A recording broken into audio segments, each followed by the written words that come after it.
Hello, everyone, and welcome to Anime Church. Oh, I've forgotten what I was supposed to say. Something about, hey, Hello. you can cosplay here, it's safe. Good enough. Welcome to Anime Church. We fuck up. Yeah, that. Yeah, yeah. Hmm. That's pretty much on brand for our entire Sounds about thing. right. Welcome to Anime Church. We fuck up. Yeah. Uh. Wait, did you actually legally make the cult of menu? Oh, making it bigger. Okay, no, whatever. At this point, I no longer care. No, if you legally did that, we'd have trouble. Like there would actually be like financial issues with Fat Dog. Technically, well, I don't know. People make religions out of stupid shit all the time. Doesn't mean Star Wars has to pay for like Jedi and Sith being a religion here in the U.S. of A. I don't know. Exactly. Anyway, hi, I'm Richie Roberts, your Minister of Science and Technology. I'm Moonlight Sparks, your Minister of Arceology. Praise Arceus. And I'm Fender Saru, your patron saint of Snackos. Okay, now that we've done that and we couldn't see, I was hoping that maybe we could see it, but like we didn't even see you pull up the Arceus thing. It's okay if you don't want to be on video for this one because it's your internet being what it's being. You don't have to be on video if you don't want to be. That's the thing. I do want to be, but what's the point of it being like that? Yeah, it's like if we're okay. So hi, hello. Hi. Hi. Okay, we can hear you clearly now. You're no longer Hello. roboty. Great. But there does seem to be a delay. I mean, that was a mild delay just because I'm frustrated and I was just pausing because anger. No, I get it. I get it. So much anger. I get it. You're stuck with a shit ISP. All right, guys, we got quite a bit to talk about today. Crunchyroll has its own block for how much they are. We've got 4 stories about Crunchyroll, and it's not happy news. It's not all happy news, though some of it is. Y'all need to calm down. It's not as bad as you think it is, kind of news. And then the other bit of news is just yeah, it's all on Crunchyroll. And then we have a long discussion at the end about the Anime Awards. We're gonna go through the winners. I forgot the Anime Which Awards are was even this also week. related by Crunchyroll. Yeah, who gives a fuck at this point? Who like did any of you watch the Anime Awards? I got woken up at midnight by my phone, letting me Nope. know that they were happening. I forgot. I didn't even know they were happening. I forgot about it. To be fair, yesterday was all about playing Final Fantasy VII Rebirth, so I didn't care about jack shit. The world could be on fire. I would not have cared. I was in my happy place. That just reminds me of beginning of Zombieland, where fucking the the main or Jesse Eisenkard, or whatever the fuck his last name, Eisenberg. Eisenberg, Yeah. was playing World of Warcraft while the zombie apocalypse was happening, and he had no idea. And to make it even better, you know the first person in Zombieland he killed? Do you know who she was? Nah, not off Amber the top of my Heard. head, no. Yeah. Oh, Amber oh, Heard that was the is first person killed in that movie. So funny. first zombie killed in that movie. First zombie killed in that movie was Amber Heard. So yeah, just good times all around. Um, just another reason to love that movie. Double tap. That's all I'm saying. Anyway, we got a lot of stuff to cover, and yes, a major isekai series is coming to an end. And I don't. Well, we'll tell you more about it. We're gonna leave that clickbait, make you watch. Yeah. All right. So Hmm. let's get into the actual news. Man, that was a kick-ass trailer. Every once in a while, Japan can turn in a trailer that's like, the fuck is this? And then you look at it and you're like, that seems pretty interesting. So, did anybody here watch the Baby Assassins 2 trailer? I didn't even know there was a Baby Assassins 1. I just saw this Yes. trailer. It popped up in my YouTube recommended, and I was like, "That's pretty neat. We should talk about this on Anime Church." So, watch the trailer, and now, we're talking about it. Yeah. Moon. Did you get a chance to watch it? I'm watching it right now. I wanted to watch it before, but it was loading. Yep. I figured it was Discord making everything worse. Oh. Go ahead, Fenris. It was adorable and hilarious. It really is. I want to see it so bad. So these two kids are at a bank. They're waiting to get their money, and then the bank gets robbed. And because they don't get their money or whatever it is that they're supposed to get in time, they get punished for it. They're like suspended or something. And it turns out that they're assassins. So they killed the fucking bank robbers. They just axed their them. suspension, they can't kill anybody else until their suspension's over. Yeah, so they're not allowed to kill anyone while they're suspended. Meanwhile, all these hitmen find out about it and they're like, all right, cool, we're going to kill these two. It's really freaking interesting. It looks like a hell of a lot of fun. Is it high art? No, but it's a popcorn movie.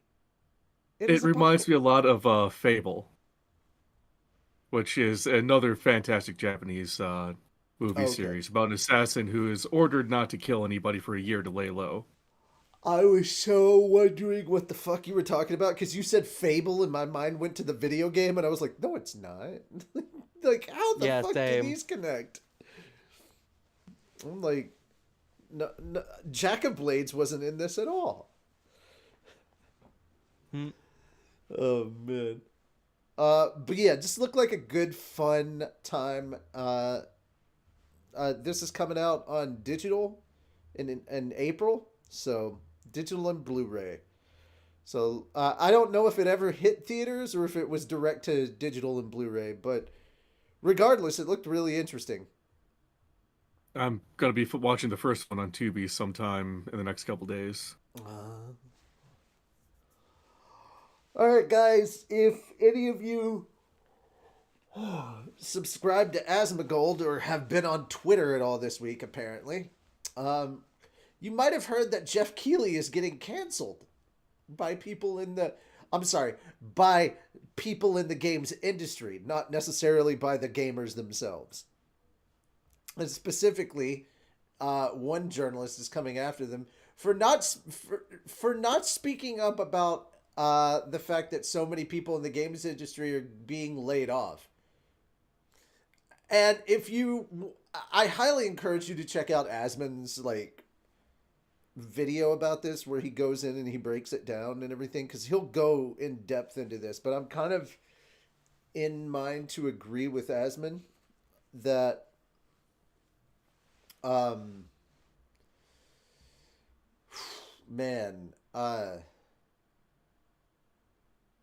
yeah, I don't think it's his job to have to respond to all that. He does the video game awards. He's the host for the video game awards. He plays games. He promotes games.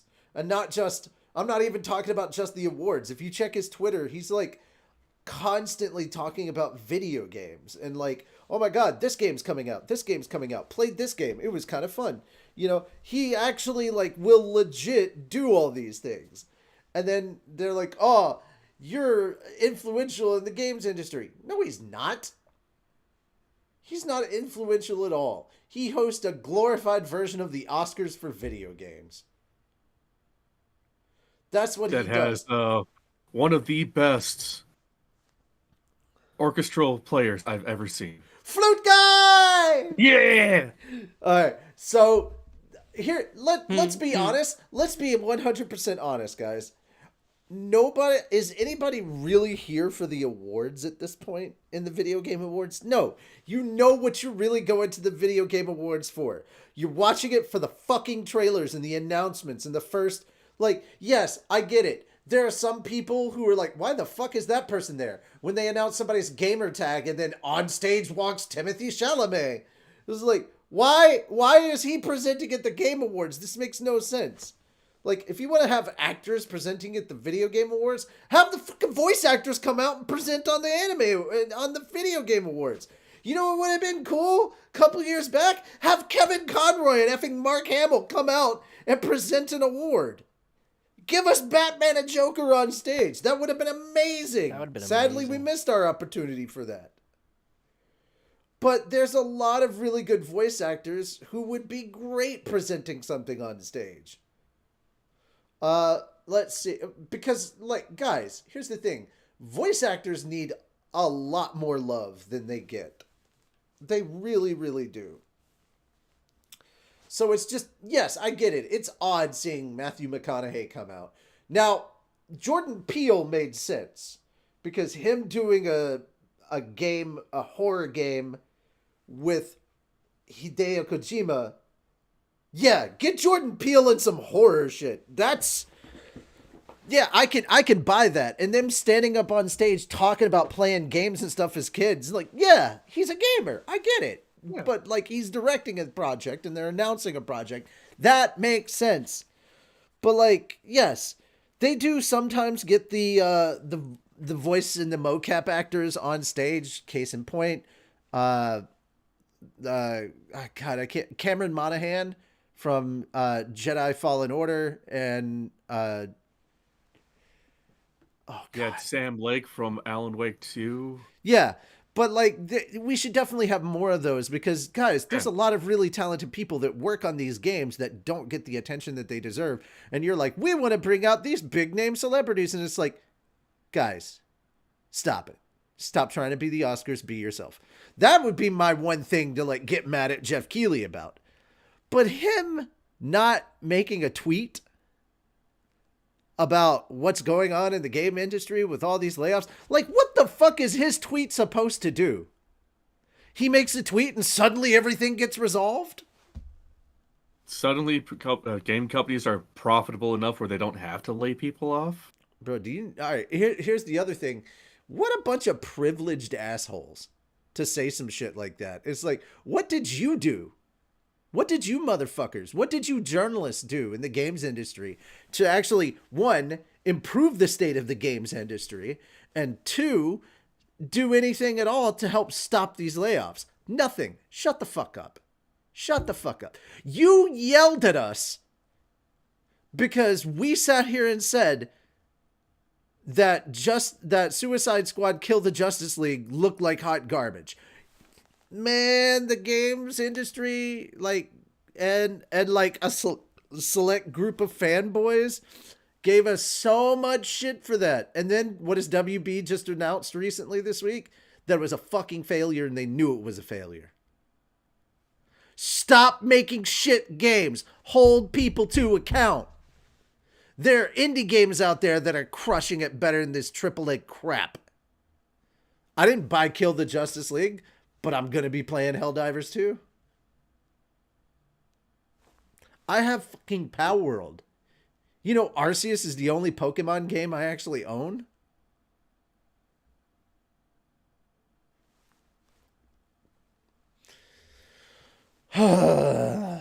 Sorry.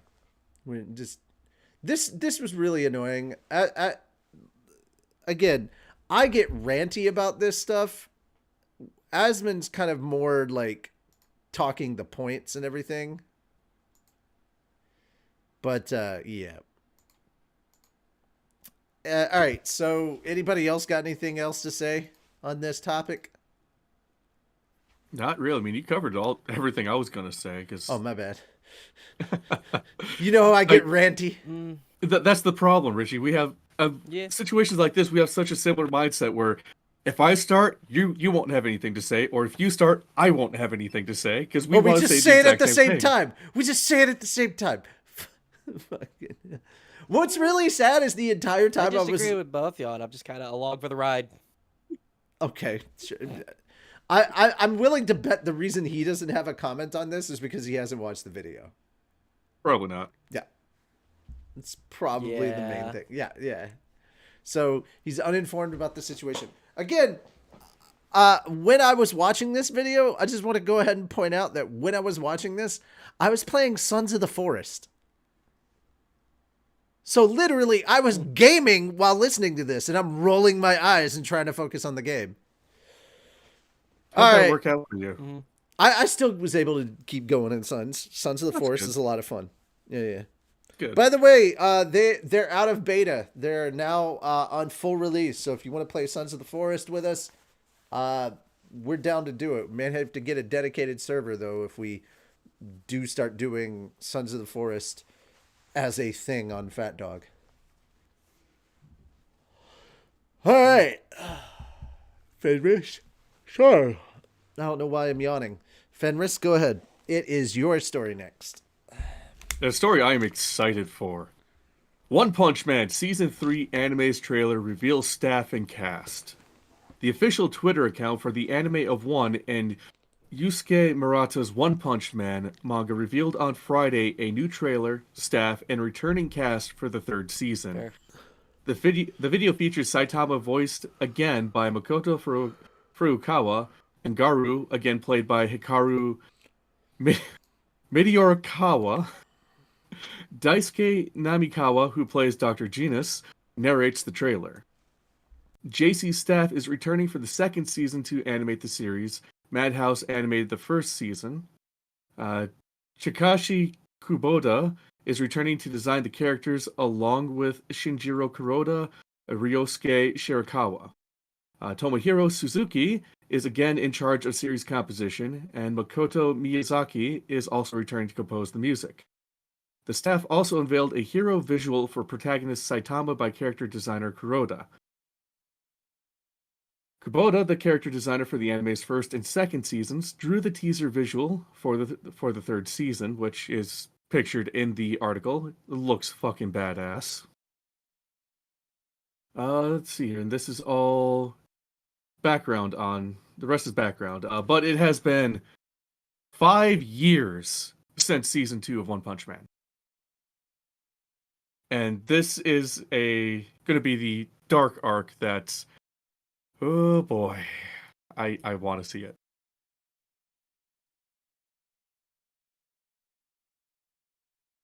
Thoughts, comments, concerns?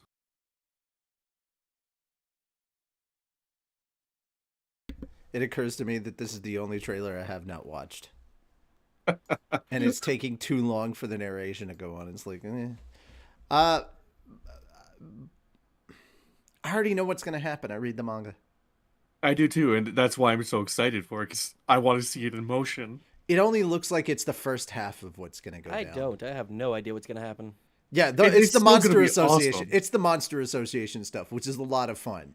A lot of fun. But it's the second half of the Monster Association. I still need to watch season 2 actually.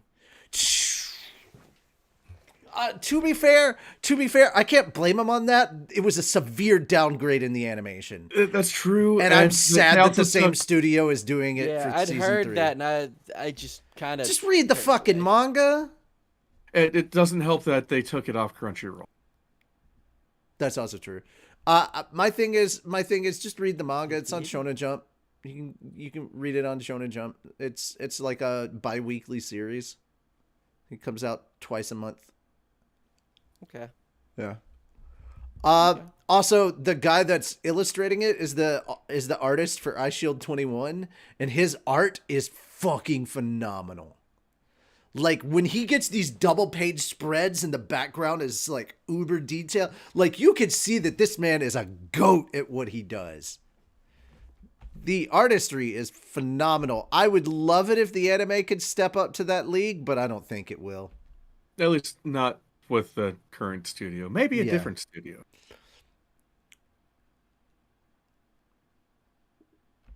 I would like it if it were animated by, a certain studio, but I don't wish their animators any more hassle than they've already had with Jujutsu Kaisen. And yes, Link the Slayer, the promotional video is a giant glow up over what Season 2 actually looked like.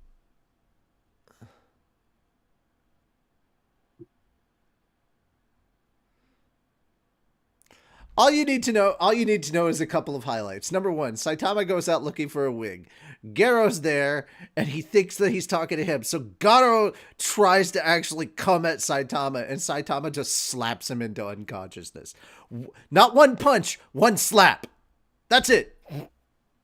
This is the big bad. This is like the big bad that's been running around killing like A rank and S rank people, and then Saitama just whap. What the fuck is wrong with you? Why would you like it's so fucking funny, dude. This One Punch Man in general is so funny. It's fucking amazing. Dude, I'm just in love with the fact that Bill Burr watches One Punch Man.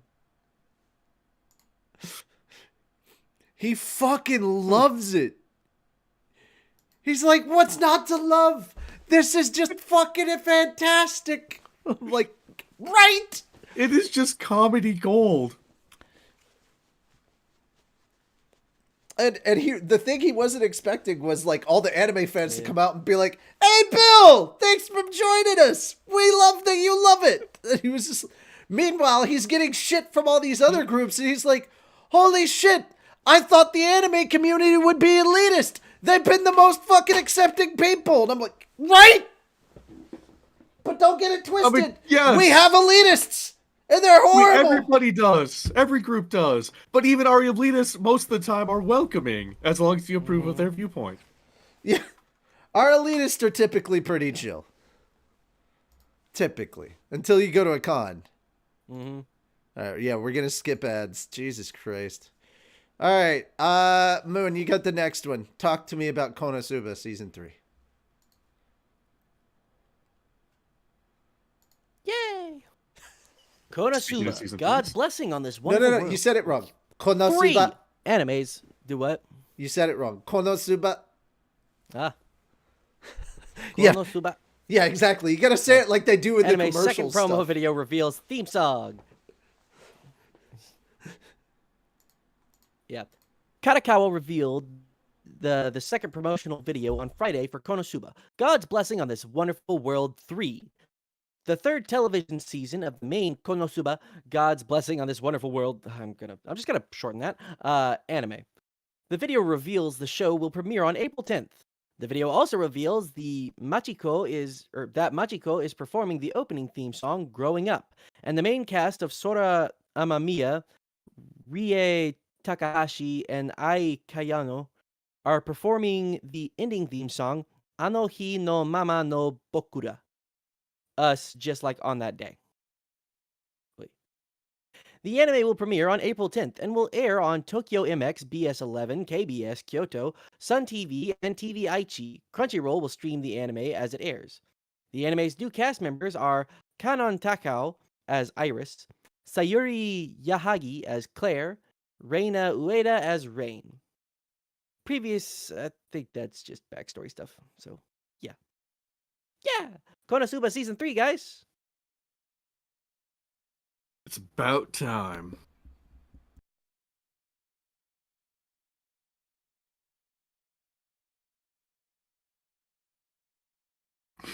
Woo! You're rewatching it, aren't you, Richard? I forgot that the ugly fat noble was in it. Yeah. I so forgot that. Konosuba is one of the few anime I have not read the manga on. No. Just because I will read it eventually. I just have so many I'm trying to keep up on with everything else going on in life. Man. Kazuma should just not use steel. He just shouldn't. Like, you know, he's all that's about not the gonna gender end. equality. I mean, yeah.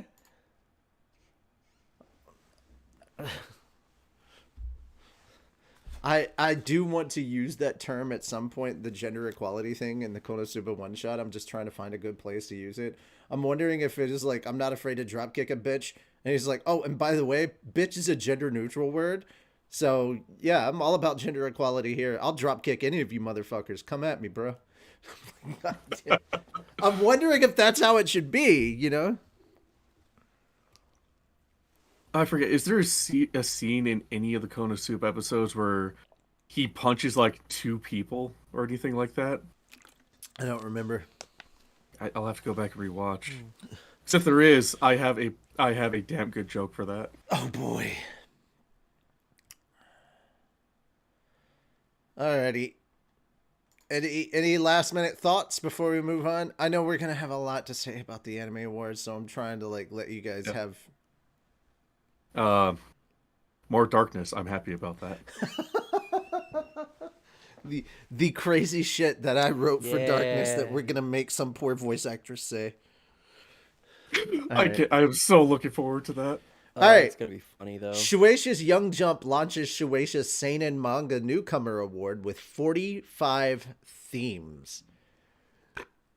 Shueisha announced on Thursday the Shueisha Shonen Newcomer Manga Award to celebrate the 45th anniversary of the weekly Young Jump magazine. The contest is based on the 100 million yen 40 manga award, which the company ran in 2019 to celebrate the 40th anniversary of the manga. The contest will have 45 different themes for artists to participate in. The top 10 entries in these categories will move on to the final selection round, and the grand prize will be awarded a cash prize of 10 million yen, or about $66,600 US. See, I told you the devil loves manga. They wouldn't believe me, and I'm like, Iron Mouse reads it! She's the devil. The literal devil. The literal devil. All right.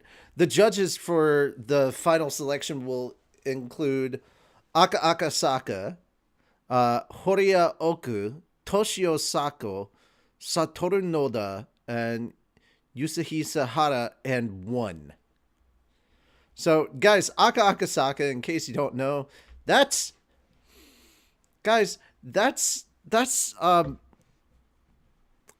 Oshinoko And Kaguya-sama. and Kaguya-sama. That's Aka Akasama. And of course, we just talked about One Punch Man. So one. You know, Yeah. The total prize pool for the contest amounts to 100 million yen, or $666,200.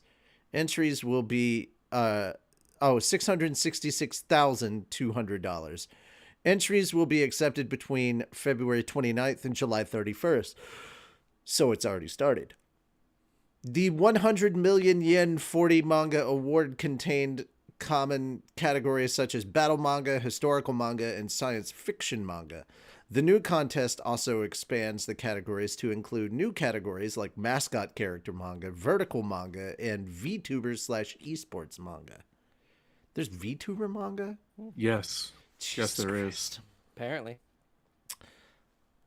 All right. Well, that's certainly a thing. Yeah, VTubers have really taken over the internet. They really have. And they're slowly taking over the world. So yeah, that's how I feel about that. That's there's my thoughts. Anybody else got any thoughts on this topic before we move on? I wish best of luck to anybody who's far more artistically inclined than I am. Yeah. All right. Here's a sad story. Sony reduces global PlayStation workforce by 8%. Yes, we're keeping this separate from the Jeff Keighley shit because, guys, that's already a shit show in and of itself, and we didn't want two shit shows back to back. Sony announced on Tuesday that it will lay off 8% of its global PlayStation workforce, which includes an estimated 900 employees. The company cited the changing industry landscape as well as the need to maintain the long-term sustainability of the company. The layoffs will be implemented differently across its global operations. Sony revealed in its company email that U.S. employees affected by the changes will be notified immediately. For its operations in the UK, the PlayStation Studios London studio will close down. The Firesprite studio will see a reduction in the workforce, and other functions of the company across the UK will see further reductions. In Japan, a new career support program will be implemented. Other countries impacted by the decision will be contacted separately. The company also noted a period of collective consultation as a result of these changes, where select employees will be made aware of the next steps and notified before final decisions are made.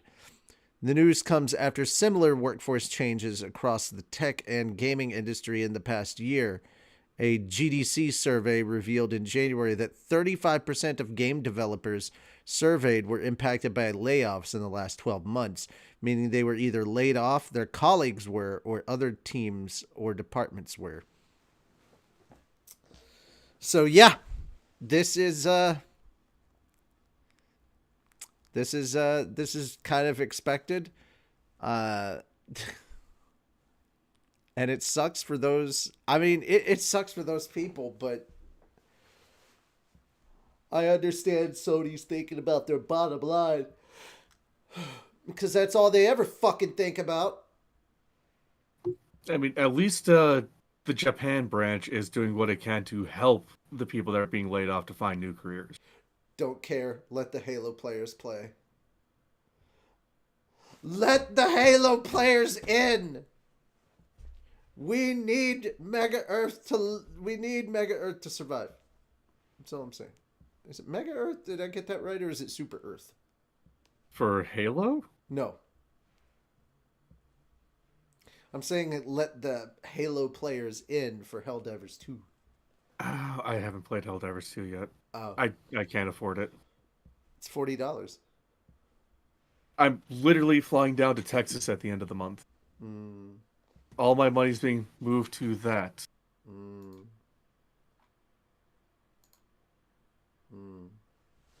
Yes.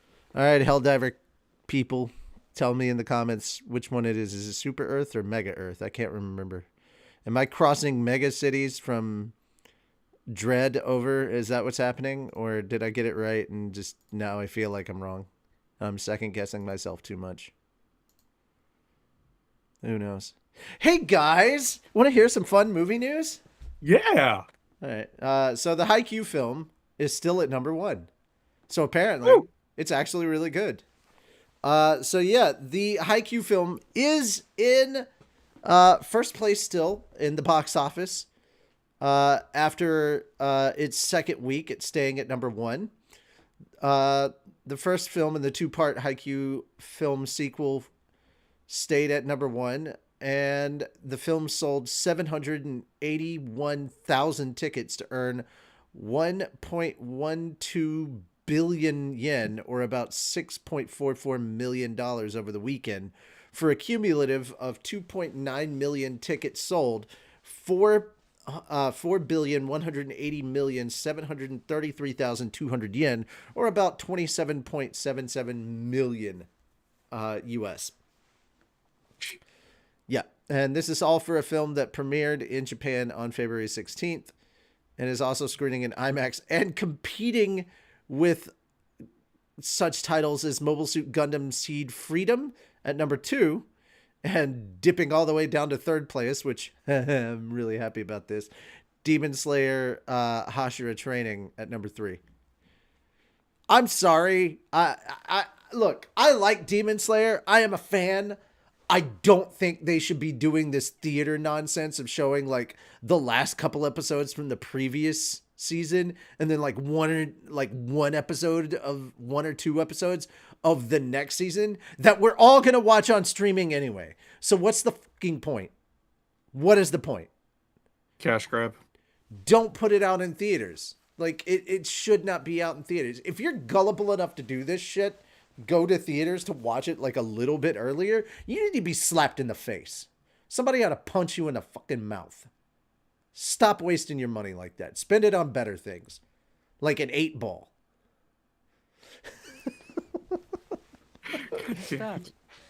Because that's money. Here's the thing. At least that sticks with you longer. Hey, it's... What was the Jon Stewart thing? That's like the guy that's selling you an 8-ball going, hey, try to get some sleep. Fuck. I'm sorry. All I can hear every time I think of Jon Stewart is his rant from back in the day on The Daily Show about New York pizza versus Chicago pizza, talking about how deep dish pizza isn't really pizza. it's a pie. It's a no. He's saying it's a casserole, basically. And then, as a crime across against God and man, you take cold marinara and place it atop. There's no reason. You call it deep dish pizza. You call it Chicago style pizza. You know what? Here in New York, we just call it pizza. God damn it! Like, his big rant was so funny. I'm sorry. Anyhow. Also, thank you, Revan. I'm glad to know it's called Supper Earth in Helldivers 2. Super Earth. He clearly stated Supper Earth. That's why the bugs are trying to eat it. It's not just the bugs. You're also fighting robots. Yeah, the robots are there to try to eliminate the bugs and save the planet, and therefore you're No, they're not trying to save the planet. To... No, that is not what's happening. You're fighting two different factions. You're fighting one war against the robots and another war against the bugs. Yeah, the Earth is starting to spoil, so the bugs obviously show up like maggots. On top of spaghetti, all covered in cheese, I had a poor meatball till somebody sneezed. You've not lived until you've tried to sing like old school, like second grader jokes, but like be seriously angry when you do it. Give me angry on top of spaghetti. On top of spaghetti. Okay? No, look at me. All covered in cheese. Okay? I had one poor little meatball. And then some sugar sneezed!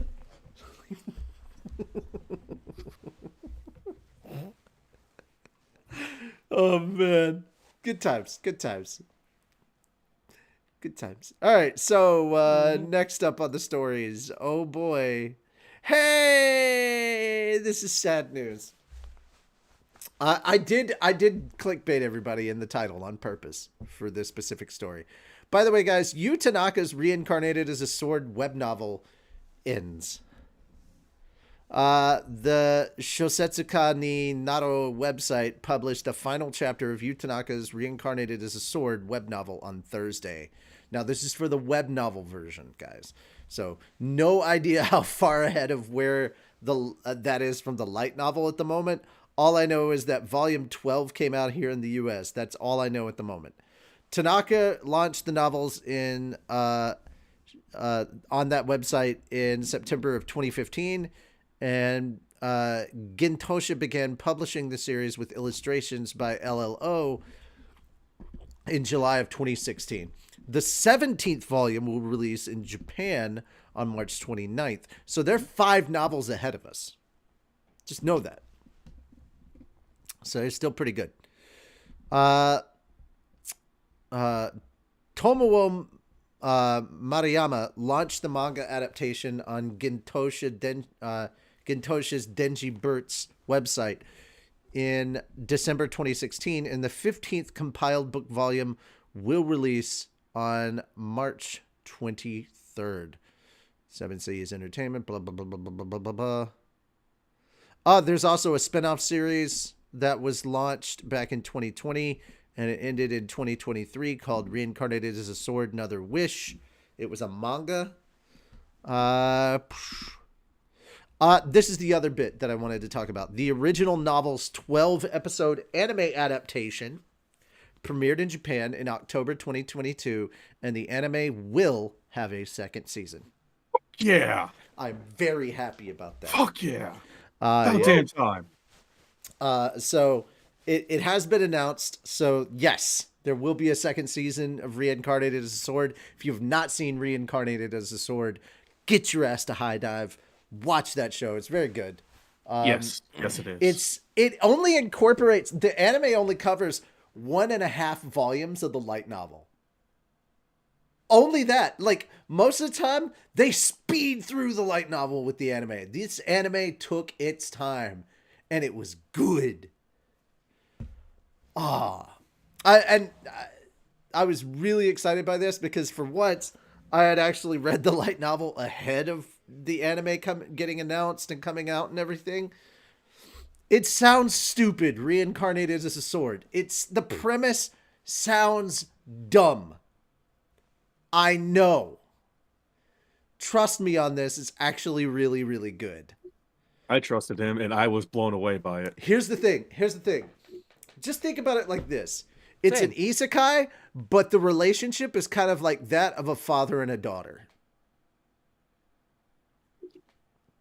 Except the dad is a sword who just makes the daughter even more badass. And the kid likes to eat. That's where the comedy lies in, is like there's this tiny skinny little cat girl puts away more food than Goku. It's great. It's fucking great. If you have not started reading the series, you should. It's really, really good. If I thought I had the time, I would literally just make a second Twitch channel and just be like, all right, who wants to read light novels with me? And we just do light novel performances on Twitch every night. Each night would have its own light novel. So we'd be like, okay, Monday is Slime. Tuesday is Reincarnated as a Sword. Wednesday is Mushoku Tensei. Thursday is, whatever. It is whatever it is. Whatever light novels I got. Oh, no. Thursday would be 86. I would absolutely do 86. Yeah. Fuck yes. That is such a good series. That's light novels right there. And then just to break up the monotony, every Saturday, solo leveling. Why not? Or I'm sorry, every Sunday, solo leveling. Sorry. I know that would throw some people off. But that's how I would do it if I had a whole channel dedicated to this stuff. I would do it. Every evening, I would do it. And I'd be like, all right. And then if I thought that there was enough people out there that would come check it out and would sub to that Twitch channel and all that, and I could throw money at the people there, then we could turn that into like at least a part-time job for everybody. Then, hey, they're justified in doing this. Yeah. Holy cow, man. Holy cow. It's beautiful. It's beautiful. All right. That having been said, it's time to move on and talk about the Crunchyroll problems. Let's talk about Crunchyroll. All right, we got a follow-up from the stuff from last week about the whole Funimation issues that the whole issues that Funimation users were having. Crunchyroll offers to compensate Funimation digital copy owners with appropriate value. All right. An update to this was removed a fan listing of content not yet available on Crunchyroll and removed mistaken credit to fandom post editor-in-chief Chris Beveridge. Okay. In any case, in an interview with technology news website The Verge on its Decoder podcast on Monday, Crunchyroll president Raul Perini revealed that the company is working to offer users migrating from the soon-to-shut-down Funimation app to Crunchyroll with an appropriate value of compensation for their digital copies, which Crunchyroll does not support. Crunchyroll has not specified how exactly it will compensate users an appropriate value to their Funimation digital copies. Funimation provided digital copies as part of some home video, DVD, and Blu-ray disc purchases. The Verge writer Ash Parish attempted to test Perini's stated policy with a free Funimation account containing digital copies of the Vision of Escaflowne and Steins Gate, the former not yet available on Crunchyroll and the latter requiring a premium Crunchyroll subscription. Parish received only a generic email apology. Guys, this is corporate talk.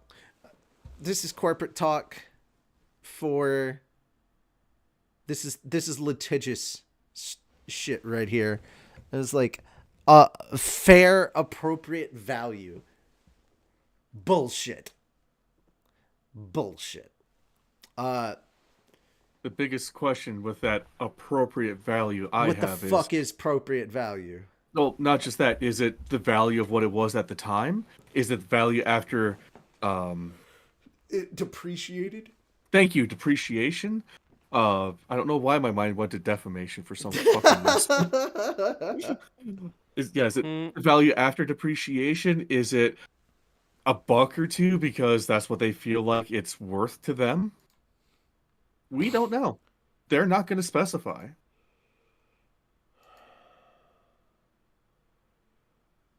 Okay.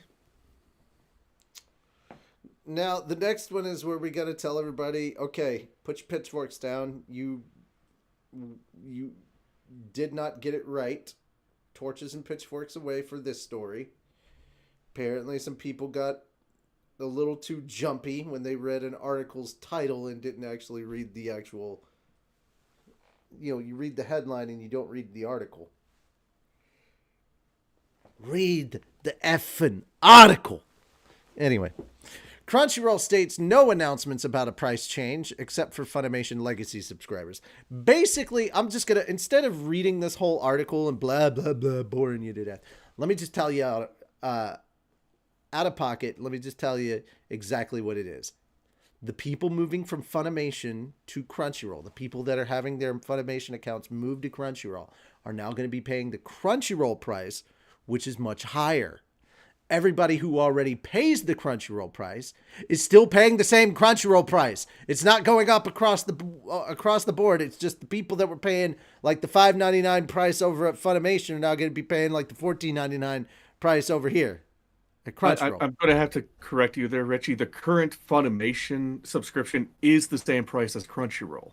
The legacy subscription. Oh, okay. For those that were like myself, who was a Funimation subscriber for years, I was locked in at $4 a month until the first price change, and I still stayed $4 while everybody paid $5.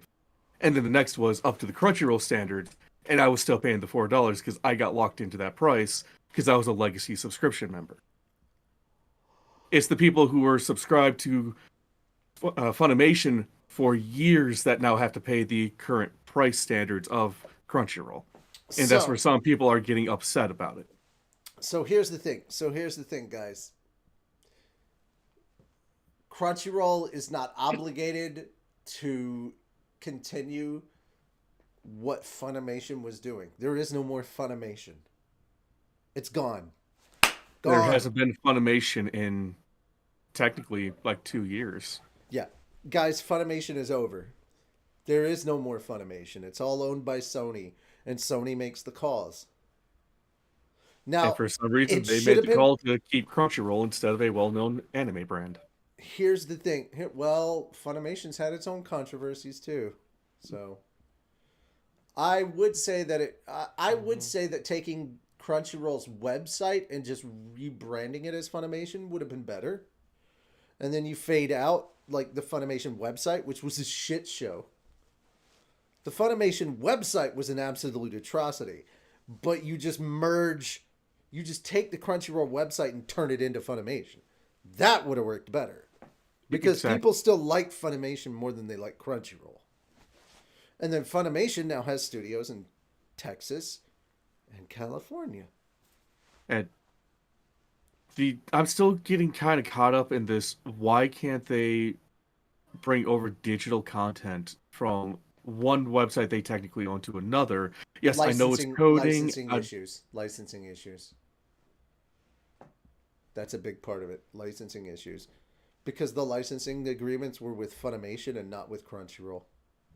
They are considered two separate entities, even though they're both owned by Sony. That's fair. So the licensing issues makes it where they can't.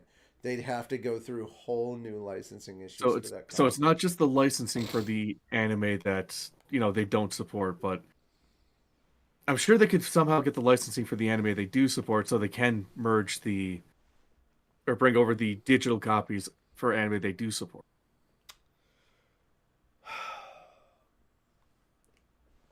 The president of Funimation specific licenses that all of those anime had. The president of Funimation should have been the one that took over for Crunchyroll because he at least knew how to run the ship. Mm-hmm. This is just This president does not know, like, all he knows how to do is corporate speak, and too many people think that that's still behind closed doors. All that shit is public now. You need to be very careful what you say. Yeah. On to the next thing that's going to piss everybody off. So, as if we don't have enough people that are possibly going to be losing work. In an interview with technology news website The Verge on its Decoder podcast, again, the president goes ahead and runs his fucking mouth and confirmed that the company is testing the use of generative AI on subtitling and closed captioning. Boy, doesn't that explain a few things that have been happening recently. Yeah. The testing is an effort to optimize their process to allow them to release subtitles in more languages closer to the Japanese release date of seasonal anime episodes. The company is also testing generative AI to assist users in personalizing their experience and discovering titles, and is testing AI in general for different workflows in the company.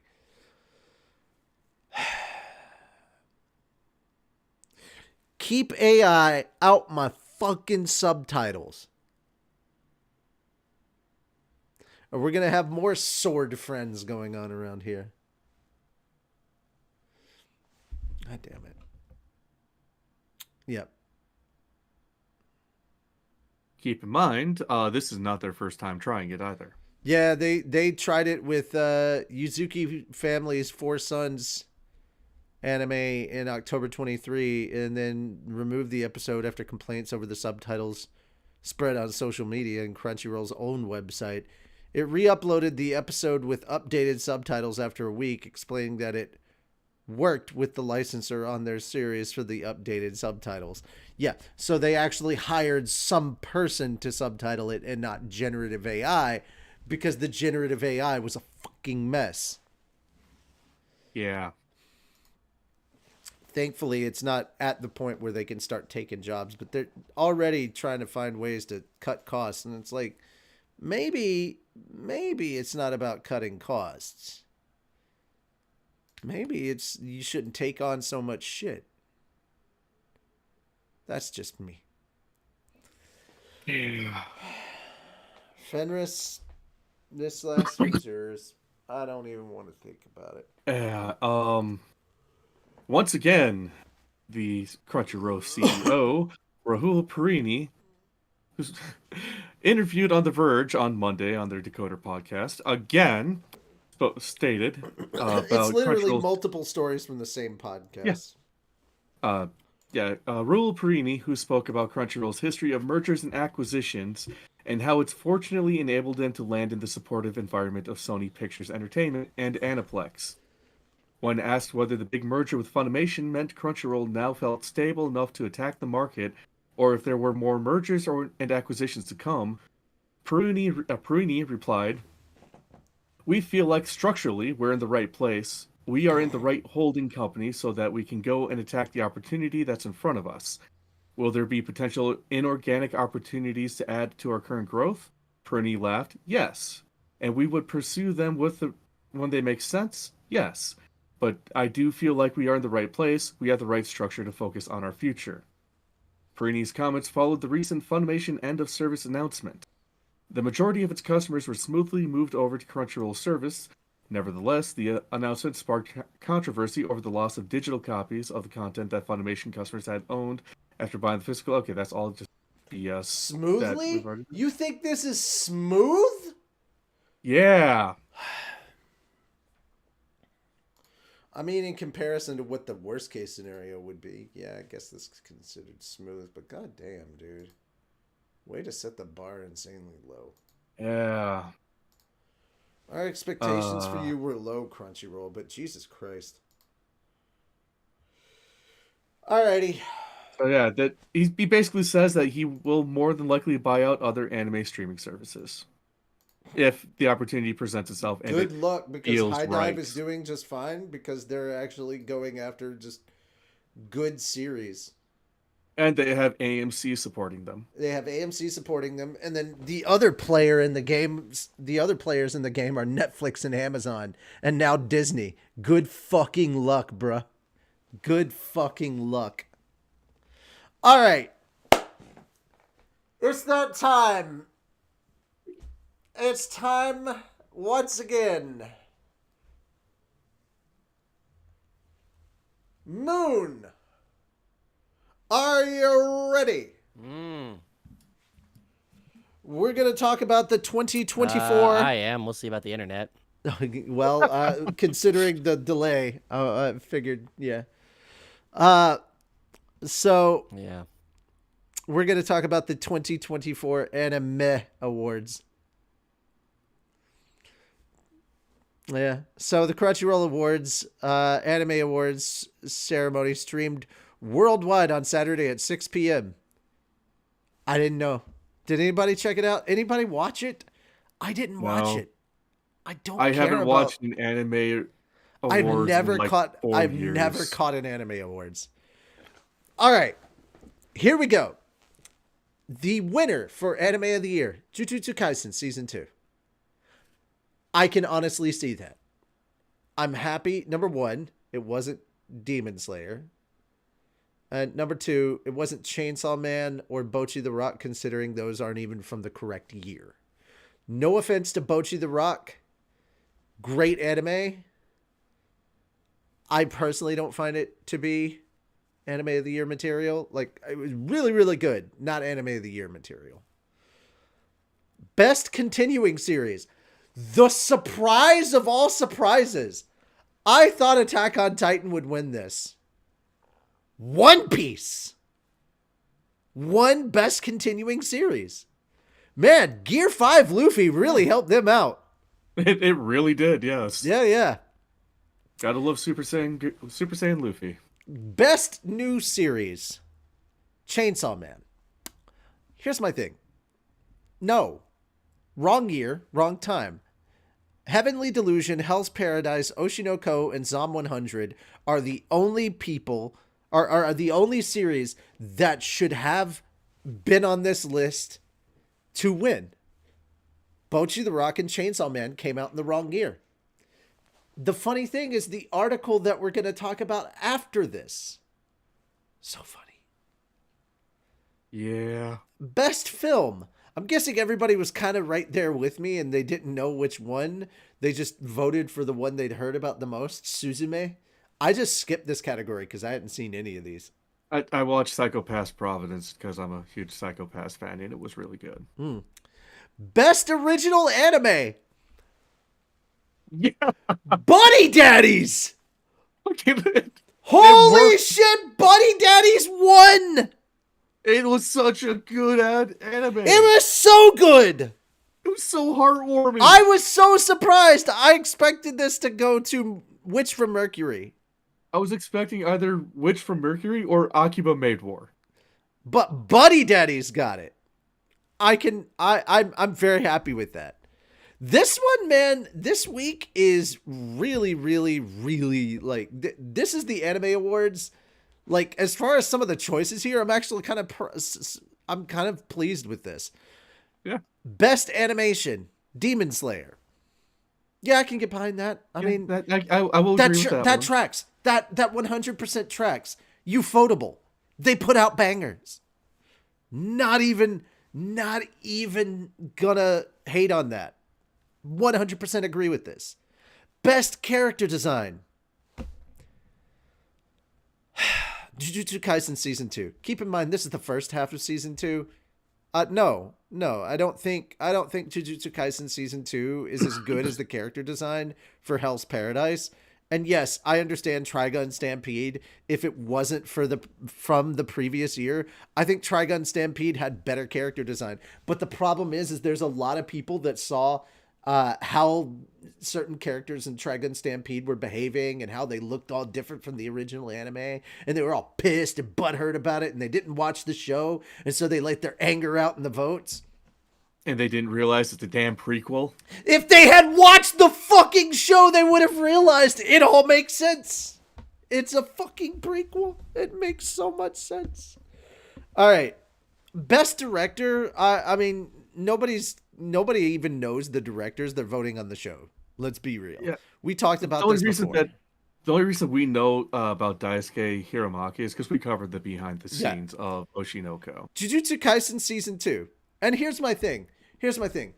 A lot of people are upset about the shows that they thought were going to win that didn't win, and Jujutsu Kaisen just racking them up. Jujutsu Kaisen won not because of the first half of Jujutsu Kaisen, but because of the second half of Jujutsu Kaisen being on everybody's mind. They're thinking about fall Jujutsu Kaisen. They're thinking about the Shibuya incident. They're not thinking about the shit that came out previously. That's what they're thinking about. And if we're basing it on the merits like that, like it should be, where you take an entire year's worth of anime and you review it at the beginning of the next year, totally understand. Dude, if I'm thinking about the Shibuya incident arc, 100%, I totally agree with this choice. And I think that's what the next category leads into. Best cinematography. Jujutsu Kaisen could totally see that.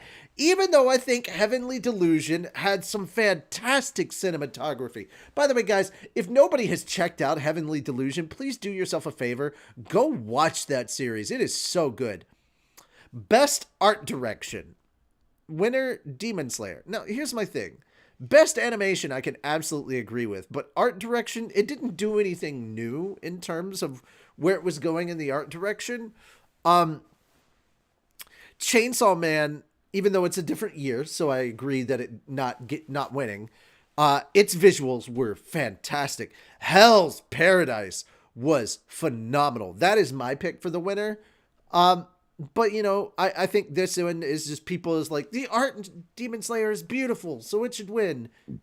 Honestly, That's not what art design is. There's a difference between pretty art and well-designed art. There's a difference between those.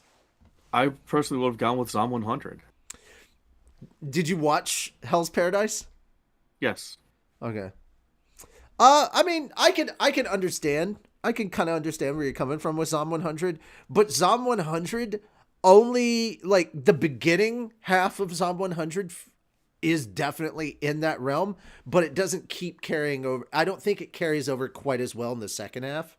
It's not the second half that it dies out in. It's the last 3 episodes that they had to rush to put out. Even after that, even before that, I think it was falling off on the art design aspect.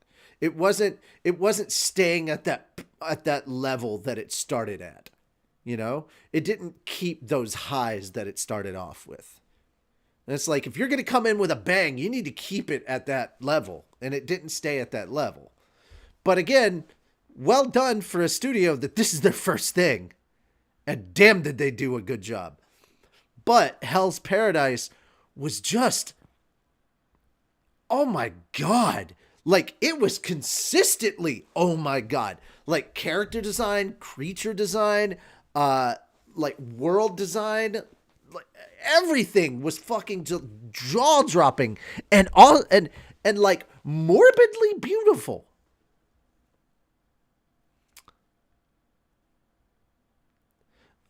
Moon, I'm assuming you don't have much of a dog in this fight because you haven't seen most of these. Yeah. Okay. Don't worry, guys. We'll eventually show him some of this list. All right. Best romance. Even though it wasn't my choice, I can understand and agree with Horimiya Pieces winning, even though I think that this season was less romance and more slice of life. My thing was Insomniacs After School. That was mine. Best comedy. I don't like this because this is the wrong year, but like, because Spy Family was also last year as well, I can see Spy Family. Like, it's really good comedy. Personally, I probably would have gone with Bocchi or Zom 100. Those are my two really good comedies. Even though Bocchi is also last year, I still would have gone with Zom 100. Mashal, the first season of Mashal, not nearly as funny as some of the other stuff that's coming. It's not nearly as good, you know? I'd choose Zom 100 or Buddy Daddies. Yeah. The Buddy Daddies had the more dark humor, and that's what I strive for. That's what I live for, man. Best action. Jujutsu Kaisen season 2. Can't disagree. Can't disagree. And once again, I think everybody's thinking about the Shibuya incident art, but there was some really, like, if we're talking about the first half of season 2, there was some fucking epic shit going on about that. Let's not forget Megumin's dad just coming in out of nowhere, has no power whatsoever, and he fucked over Gojo. He killed Gojo. He turned and looked at Gojo and says, nah, I'd win.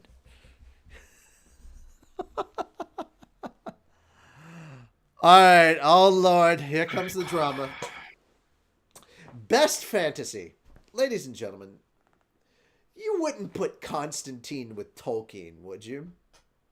Well, that's what the Animeh Awards is doing here.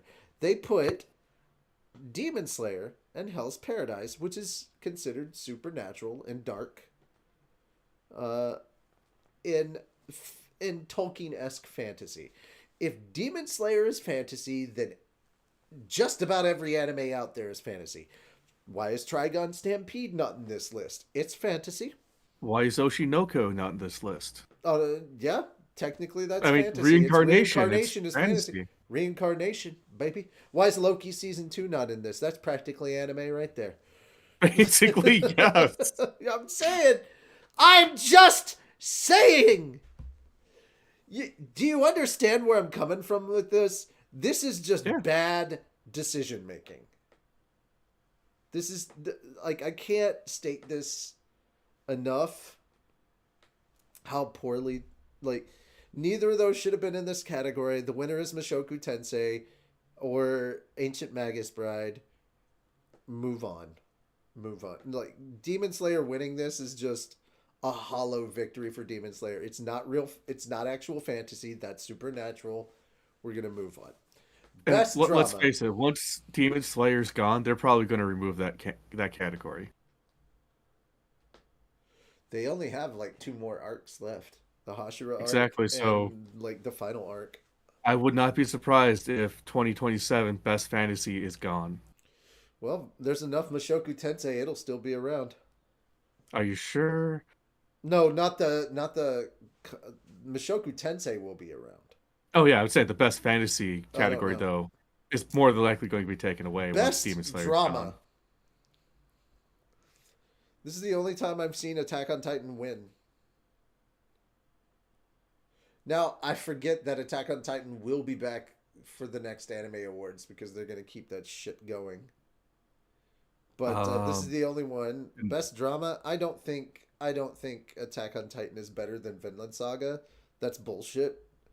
And I haven't even seen Vinland Saga, and like, not really. I just don't think, judging by everything that I've heard and the people that are talking about it, I just don't see Attack on Titan, especially the final chapters, part 1, not even part 2. No, I don't see that being better than Vinland Saga season 2. Best slice of life. Bocchi the Rock. Now, again, this is a title that shouldn't even be in there because it's from the previous year. But Insomniacs After School, while it's a good love story, I don't think it is, in fact, a slice of life. I think Skip and Loafer is a good slice of life. It's got some kind of mild romantic stuff in there. Best main character.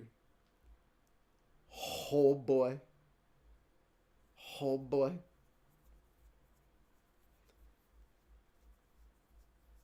I have the biggest smile on my face because I know there's a lot of salty people out there. Yes. Do you mind if I announce who it is? Oh, go for it. I just wanted to point out that Eren Yeager lost.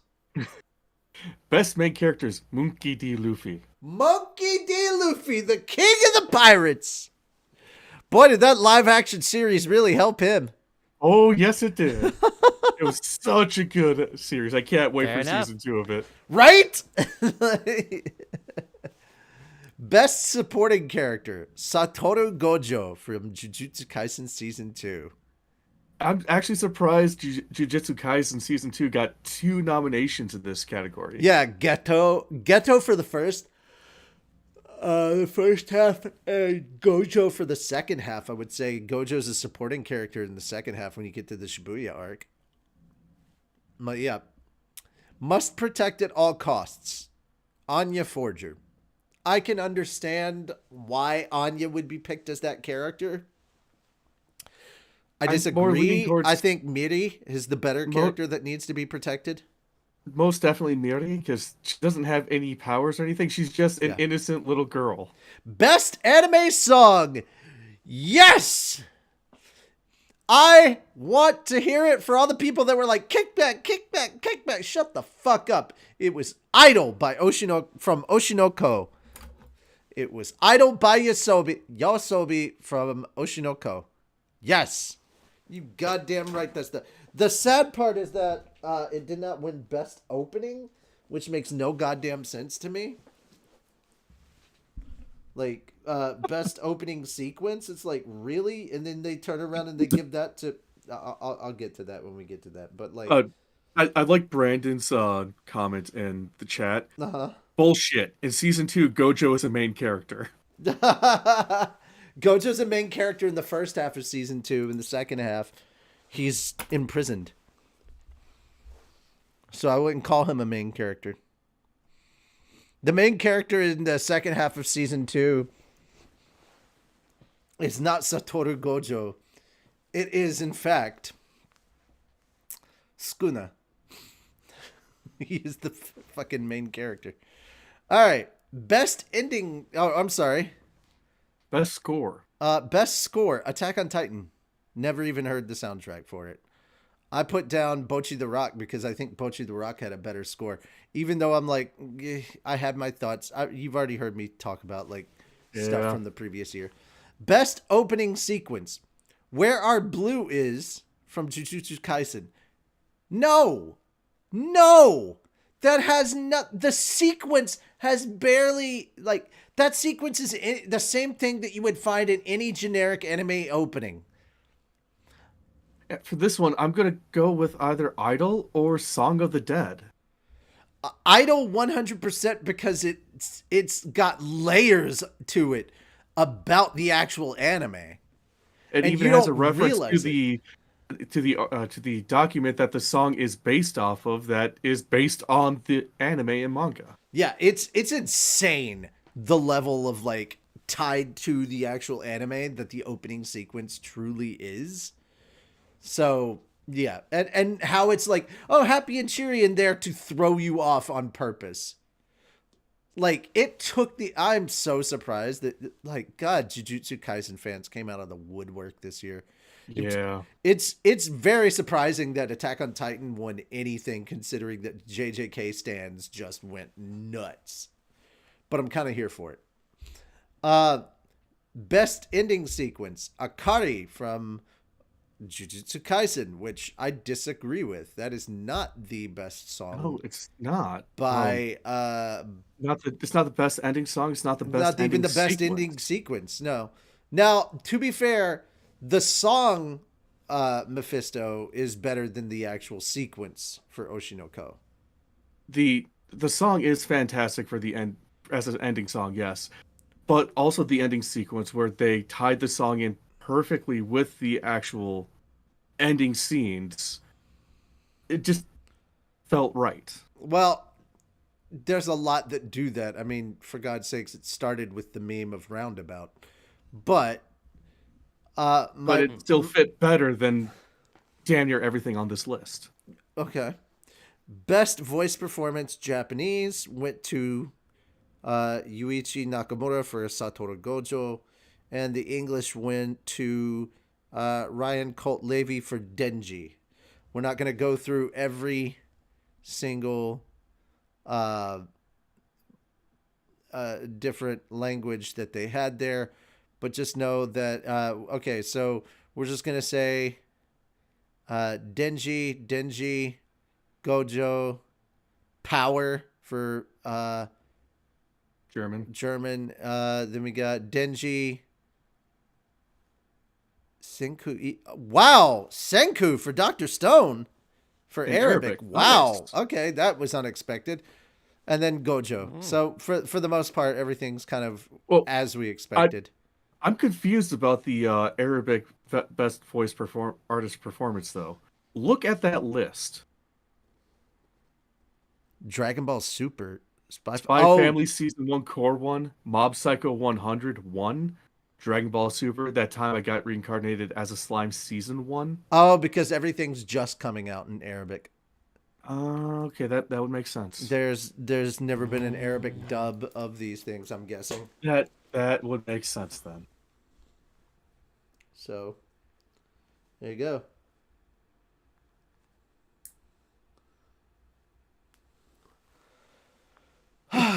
So that is all of the winners for Anime Awards 2024, which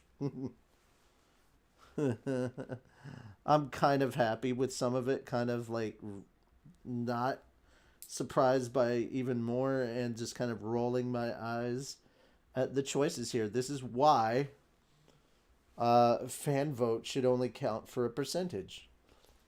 And if you want to be like, well, we appreciate the fans, fine, give them 40% of the vote. Yeah. 40% of the vote is the fans. The other 60 comes from the industry. You know? And be upfront with everybody about that. Let them know that. It's like, hey, do you know that most of the time fan vote is only 10%? We're giving you a full 40. We've given you almost half the vote. We can't give you the full vote because we're not turning this into a popularity contest. Because that's what this is, a glorified popularity contest. And here's my other thing. Most of these people have only watched, a lot of the people that do this have only watched like 5 or 6 of these that are on the total that are on this list. Yeah. My thing is, you have to put Demon Slayer in Best Fantasy because I don't think enough people have watched the other stuff that's in fantasy. And that's why I say once Demon Slayer is over, Best Fantasy is going to go away because yeah. Fantasy needs to be there, or just call it Best Isekai. Let everybody groan. Yeah. Isekai. I was like, fuck you, dude. There's good Isekai out there. There's a lot of good Isekai. Mm-hmm. Anyhow. On to the final story. Chainsaw Man breaks record for losses at Crunchyroll Anime Awards. The 8th Crunchyroll Anime Awards just saw the popular anime Chainsaw Man break the unfortunate record held by Ranking of Kings for the most losses at the Anime Awards with 19 losses. Ranking of Kings Core 2 previously held the record with 16 losses after receiving 17 nominations. The series had won Best VA Performance French with Brigitte Lecordier's role as Boji. Ultimately, it appears that Chainsaw Man was a victim of its own success with its numerous nominations. The series broke the record for most nominations with 25 when the full list of nominees was released in January. It's worth noting that Crunchyroll's site states that, as with the 2023 and 2022 editions, the judges' votes counts the future of Chainsaw Man is nonetheless bright. Anime fans have much to look forward to following the Chainsaw Man Rise arc movie announcement, while the manga series has moved into a new arc, teasing the possible reintroduction of a fan-favorite character who debuted in Part 2. Chainsaw Man was animated by... Okay, that's all background bullshit. Yep. So, basically... funny. Haha. Yes. So... I don't really know what else to say other than that. Yeah. Kind of said my piece on the Anime Awards, and I'm kind of done with it. I'll have to think about this for a whole nother year, and I'm happy to not think about it anymore. Sorry, I'm happy to not think about it anymore. So, Yeah. a whole nother year until we have to bitch about the exact same thing again. Yeah. Please, for the love of God, fix your categories. Mm-hmm. Mushoku Fix the Tensei should have. categories, fix the time Mushoku frame. Tensei should be a 2-time winner of Best Fantasy. Let's be honest. Yeah. Like, And until not only something is it better comes better along. written, it's such a more Now, just it drags it like pulls you in and doesn't release the you way until they're it's over. doing things next year is going to be difficult because we're going to be having Freerin compete with Mushoku Tensei. That's going to be difficult. And Slime. And Slime. And funny enough, even though it's a comedy, it's also technically fantasy. Konosuba. And even though it is complete fantasy, Go Loser Ranger. No. Sentai is not fantasy. You keep that away. Bad. Don't forget Demon Slayer. No, fuck you. No. Yeah, Demon Slayer is going to be in there. Let's face it. It shouldn't be. It's the category made specifically for Demon Slayer. Anyway, guys, that's it for us.